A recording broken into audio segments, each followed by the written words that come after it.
Good morning বন্ধুরা, কেমন আছো? অনেক দিন পর আবার তোমাদের সামনে এলাম। কেমন আছো? আজ মকর সংক্রান্তি। মকর সংক্রান্তির সবাই হয়তো বিভিন্ন জায়গায় ঘুরছো, অনেকে হয়তো পুজো দিতে গেছো গঙ্গাসাগর, বা এবারে তো প্রয়াগ মহাকুম্ভ আছে, তো সেখানে হয়তো পুজো দিতে গেছো। তো এই মহাকুম্ভটায় অনেকেই কিন্তু প্রয়াগরাজে গিয়ে গঙ্গাসাগরে যেমনি সবাই পুজো দিচ্ছ, এর সঙ্গে প্রয়াগরাজে অনেকে পুজো দিচ্ছ। পুজো দেওয়ার জন্য সবাই হয়তো সেই সব জায়গায় পৌঁছে গেছো।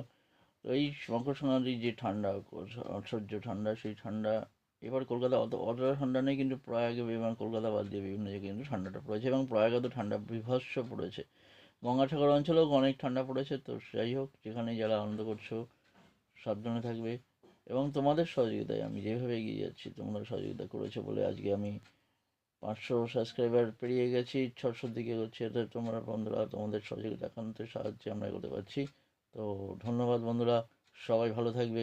যে যেখানে যাচ্ছ ঘুরছো, খুবই আনন্দ করো, এটাই আমার কামনা।